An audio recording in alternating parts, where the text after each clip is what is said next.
Hi everyone, welcome to my channel. So we have already completed question number 1 to 7 of chapter checkup.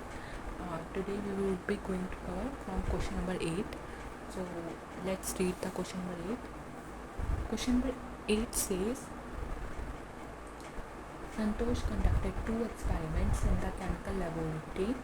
He kept the temperature at 22 degrees Celsius for the first experiment and minus 32 degrees Celsius for the other.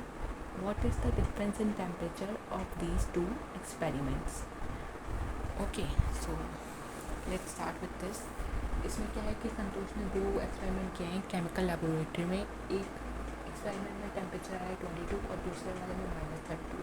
अब हमसे पूछा जा रहा है कि difference निकालना है. तो डिफरेंस मीन सब्ट्रैक्शन. तो इसके लिए स्टेटमेंट लिखते हैं हम टेम्परेचर इन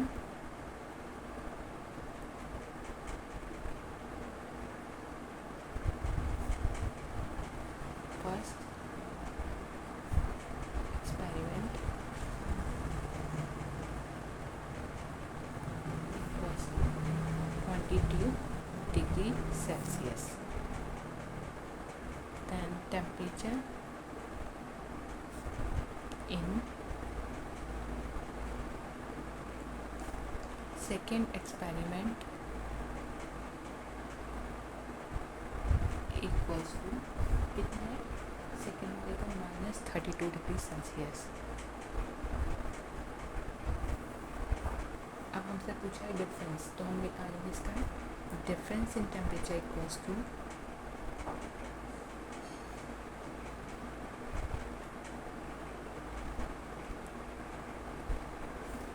-22 माइनस 32. तो ये क्या हो जाएगा, ये हो जाएगा 22 प्लस माइनस माइनस प्लस हो जाएगा प्लस 32. तो ये हो जाएगा 2 + 2 4 और 3 + 2 5. तो ये कितना टेम्परेचर आएगा, ये डिग्री सेल्सियस यूनिट लगाना ज़रूरी है, ठीक है. तो ये आएगा 54 degree Celsius. Now question number 9.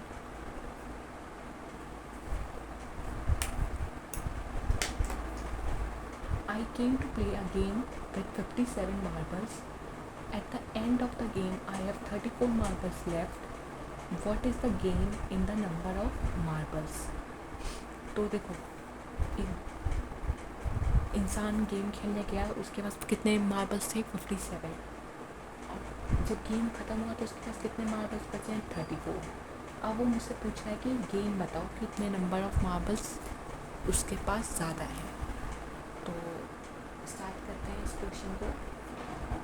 तो ये है टोटल मार्बल्स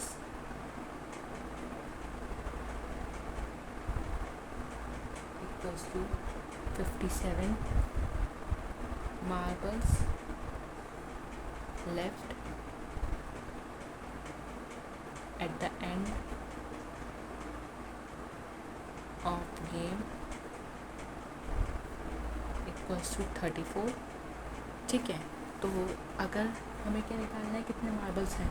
देखो हमें कैसे निकाल सकते हैं, 57 को अगर हम 34 से सब्ट्रैक्ट कर दें, 57 को अगर हम 34 से सब्ट्रैक्ट कर दें तो 7 - 4 3 एंड 5 - 3. तो देखो यहाँ पे आपको ये पता चल रहा है कि मार्बल्स पहले ज़्यादा थे, बाद में तो मार्बल्स कम हो गए हैं. तो यहाँ पे गेन तो नहीं है, ये क्या है, लॉस है. यहाँ पे लॉस हो रहा है, जितने मार्बल्स पहले थे उससे कम हो गए हैं हम. तो लॉस हो रहा है, लॉस हमने निकाल लिया. पर हमसे क्वेश्चन में तो गेन पूछा जा रहा है कि गेन बताओ, बट इस केस में गेन नहीं है. पर गेन में अगर हमसे पूछा जा रहा है और लॉस में चीज़ है, तो हम क्या करते हैं उस केस में कि नंबर तो हम वही लिख देंगे 23, पर इसको लिखेंगे माइनस साइन के साथ. क्यों, क्योंकि इसमें गेन नहीं है, इसीलिए इसमें क्या हो रहा था, लॉस हो रहा था. बट हमें इसको गेन बताना है, तो गेन बताएंगे तो साइन उल्टा लगा देंगे. प्लस में था ना यहाँ पे, तो यहाँ पे गेन में क्या हो जाएगा, माइनस का साइन लग जाएगा. So this is your answer -23.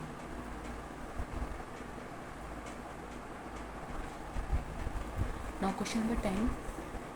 I was 4 kilometers east of my home. Now I am 3 kilometers west of my home. How many kilometers did I travel? तो देखो, ये हमारा नॉर्थ होता है, ये साउथ होता है, ये ईस्ट होता है और ये वेस्ट होता है. ठीक है। तो मान लो पर्सन ने मूव कितना किया है ईस्ट की तरफ 4 किलोमीटर, तो ये मेरा पर्सन 4 किलोमीटर टूवर्ड्स ईस्ट पर आया है। ठीक है। अब उसके बाद क्या बोला जा रहा है कि अब मैं 3 किलोमीटर वेस्ट पे गया हूँ। अब तो ईस्ट से अब मैं 3 किलोमीटर वेस्ट की तरफ, वेस्ट इस साइड है ना, तो इस साइड में गया हूँ 3 किलोमीटर। अब ये बताओ कि मैं कितने किलोमीटर ट्रेवल किया हूँ। तो देखो इसमें क्या करेंगे, वो पर्सन पहले इधर से इधर गया, फिर इधर से इधर और आया, तो ये ऐड हो जाएगा 4 पे 4 किलोमीटर और ये 3 किलोमीटर हम ऐड कर देंगे, तो हमें ये पता चलेगा कि टोटल पर्सन ने कितना वॉक किया है। तो आप इसको कैसे लिख सकते हो, distance covered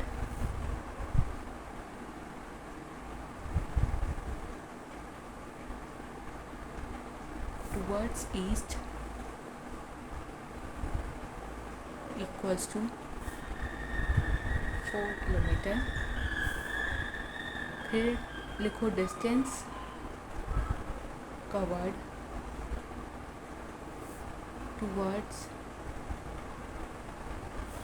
waste equals to 3 kilometre. Then क्या लिखना है हमें, total distance travelled equals to 4 + 3, तो ये क्या हो जाएगा, ये आ जाएगा answer 7 kilometre. So this is our answer.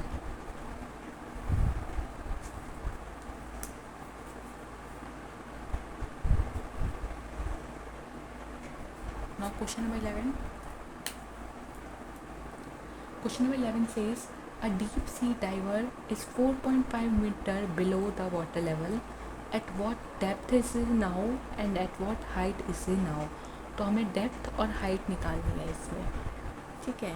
तो ये क्या क्या रहा है कि जैसे ये मेरे वाटर लेवल है, तो वो 4.5 मीटर बिलो है, पानी में है, 4.5 metre below the water level है।